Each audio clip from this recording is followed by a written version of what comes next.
Hi, welcome back to my channel. So I've titled this video Autism When Nothing Becomes Something, because I wanted to talk about the things that we thought were nothing that turned out to be something. And ironically enough, they are huge red flags in the autism community, which I did not know. So I'm hoping that maybe hearing this, someone will see this. If somebody is going through this, or you know somebody who's going through this, will see this and maybe, know someone that the same things are happening, or will make them want to go look and see what these symptoms of autism are, or the warning signs, what to look for.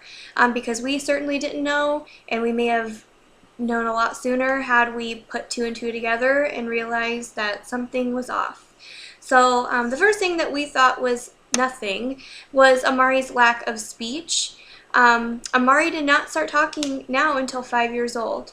So between 12 and 15 months, he said little things. He would make little gestures, 1 and 2 words here and there. He'd say mama, dada, baba, bobos, because it was from one of his cartoons. He would always get excited, and he would make these little gestures, and he would, say yes if you're excited or anything like that. He did do those things. Looking back now, I don't know how we missed that he stopped doing those things altogether, but we did. And I really wish that we would have realized, oh, he stopped saying these things. It wasn't until he was 3 that we realized, oh, he stopped saying this and he stopped saying that. Maybe something's going on.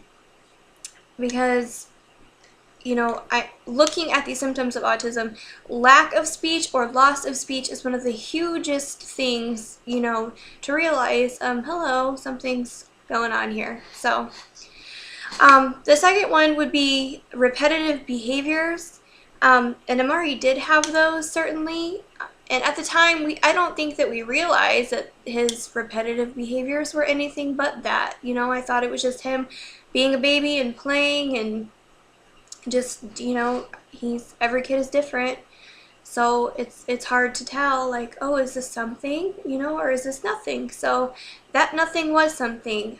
He would take things, his toys primarily, which is another thing within that, which is he did not functionally play with toys. Instead of rolling a truck, he would take a truck and clack it together with another toy, and by clacking I mean taking two things and just clacking them together all the time.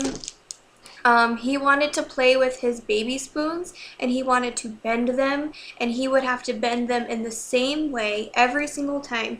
The same kind of spoon. I mean, looking back, that was repetitive, and didn't have any idea that was any indication that he would have autism.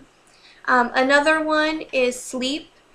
So around 2.5 to 3, he started having mild difficulties sleeping. From 3 to 3.5, it was an all-out nightmare. He would stay up for days and days. He would wake up in the middle of the night. He would scream. He would cry. And I would sit here racking my brain trying to figure out, why is he waking up? Why is he not sleeping? Why is he not tired? So again, going back to, if you look at the symptoms of autism, sleep difficulties is another huge indication of autism. Don't know why, don't know what it is, but that was just another thing to add to our list of something we thought was nothing that would, fix itself, that was actually something. The lack of eye contact is a huge thing that I never really noticed. I never really noticed that he wasn't trying to engage me. To me, he was just a busy baby. He was, running around. He had his own agenda, which to me, he was happy. He was a cuddly baby. He was a lover. He's still a lover. And when you look at the symptoms of autism, that's one of the things that they say, they may not be, wanting to hug or cuddle or love or any of those things. Totally not the case with him. He has always been a loving child, and he has had no lack of love in his life. My whole family, everybody loves on Amari, so that was something that we are truly blessed with, that we've never dealt with that with him. But within that, the lack of eye contact and attention was something that was missing. And I never really noticed it until, he was diagnosed, and I did realize, okay, well, he doesn't really try to engage us. He doesn't really, when I call his name, he may turn, he may look, but he's not looking me in the eyes.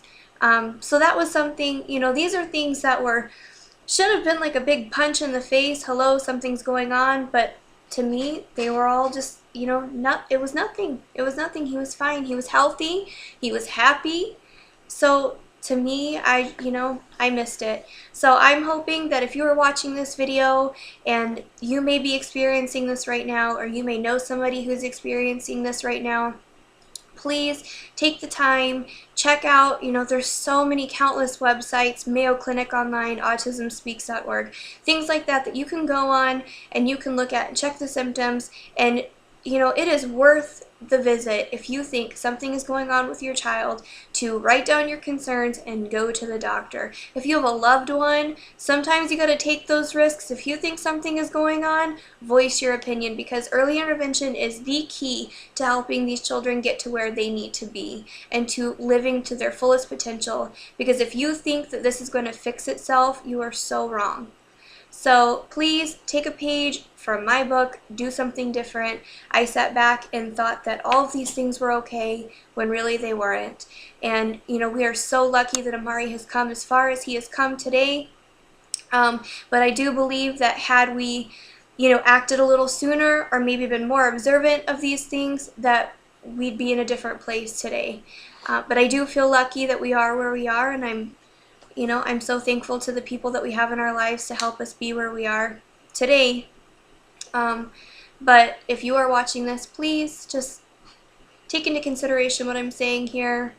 If you know somebody, share this video. Please like, subscribe, and thank you for watching.